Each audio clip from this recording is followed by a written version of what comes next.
प्रिय विद्यार्थियों, मैं आपका शिक्षक भारत भूषण पाठक देवांश।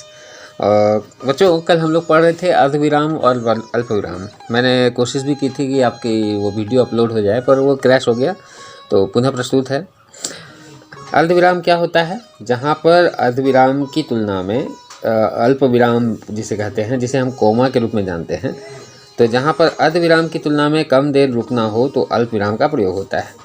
इस चिन्ह का प्रयोग निम्नलिखित स्थितियों में किया जाता है। ये जो चिन्ह है वो किस स्थिति में किया जाता है? निम्नलिखित स्थिति में इसका प्रयोग होता है।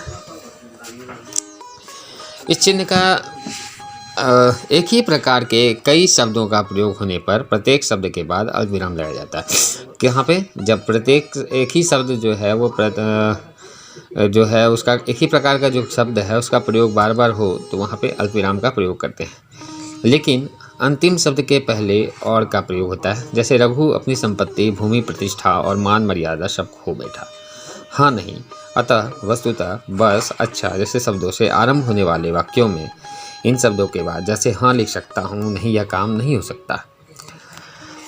बच्चों, यहाँ पे एक बात और समझने की है कि वाक्यांश या उपवाक्यों को जब हम अलग करते हैं तो वहाँ पर हमें एक अल्पविराम की आवश्यकता महसूस होती है। जैसे विज्ञान का पाठ्यक्रम बदल जाने से तो क्या बदला, ये बताने के लिए तो वहाँ पे हम अल्पविराम का प्रयोग करते हैं। तो विज्ञान का पाठ्यक्रम बदल जाने से मैं समझता हूँ परीक्षा परिणाम प्रभावित होगा।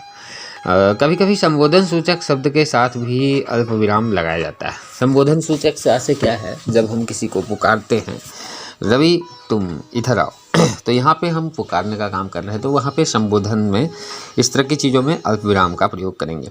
शब्द युग्मों में अलगाव दिखाने के, शब्द युग्म यानी कि पेयर ऑफ वर्ड्स अंग्रेजी में जिसे बोलते हैं, तो शब्द युग्म में अलगाव दिखाने के लिए जैसे पाप और पुण्य, सच और झूठ, कल और आज। पत्र में संबोधन के बाद जैसे पूज्य पिताजी, मान्यवर, ये हम लोगों ने बहुत बार देखा भी है, लिखा भी है, पढ़ा भी है कि पूज्य पिताजी, मान्यवर, महोदय, इस तरह की चीज़ों में ध्यान रहे कि पत्र के अंत में भवदीय, आज्ञाकारी आदि के बाद अल्पविराम नहीं लगता। क्रिया विशेषण वाक्यांशों के बाद भी अल्पविराम आता है। जैसे महात्मा बुद्ध ने मायावी जगत के दुख को देखकर तप प्रारंभ किया, किंतु परंतु क्योंकि इसलिए, किंतु परंतु यानी कि बट, इफ, ऑल्सो, ये तो किंतु परंतु ऑल्सो नहीं, सो, तो किंतु परंतु क्योंकि इसलिए आदि समुच्चय बोधक शब्दों के पूर्व भी अल्पविराम लगाया जाता है। जैसे आज मैं बहुत थका हूँ। क्यों थका हूँ? इसलिए विश्राम करना चाहता हूँ। तो इस तरह की चीज़ों में वहाँ पे हम अल्पविराम का प्रयोग करेंगे। और अल्पविराम का प्रयोग कहाँ होगा? तो वाक्य के पहले हिस्से में, आज मैं बहुत थका हूँ इसलिए विश्राम करना चाहता हूँ। यहाँ पे हम इसलिए के बाद नहीं लगा करके उसके पहले हिस्से में क्योंकि के बाद लगाएंगे। पूर्व भी अल्पविराम लगाया जाता है। समुच्चय किंतु परंतु क्योंकि इसलिए आदि समुच्चय वाचक शब्दों से पूर्व भी अल्पविराम लगाया जाता है। यहाँ तक हम लोगों ने पढ़ा। तारीख के साथ महीने का नाम लिखने के बाद तथा सन, संवत के पहले अल्पविराम का प्रयोग किया जाता है। जैसे 2 अक्टूबर सन 1869 ईस्वी को गांधी जी का जन्म हुआ, तो तारीख यदि हमने लिखना है या महीना का नाम लिखना है साथ में, तो यह संवत के पहले अल्पविराम का प्रयोग होगा। जैसे 2 अक्टूबर सन 1869 ईस्वी को गांधी जी का जन्म हुआ। उद्धरण से पूर्व की के बदले में अल्पविराम का प्रयोग किया जाता है। जैसे नेताजी ने कहा दिल्ली चलो, की लगने पर नेताजी ने कहा कि दिल्ली चलो। अंकों को लिखते समय भी अल्पविराम का प्रयोग किया जाता है। जैसे 5, 6, 7, 8, यानी कि अंकों को हमको पृथक दिखाने के लिए इसका हम प्रयोग करते हैं। आगे की कक्षाओं में हम लोग समझने का प्रयत्न करेंगे कि उद्धरण चिन्ह, विस्मयादि बोधक चिन्ह, प्रश्नवाचक चिन्ह, ये सब क्या हैं।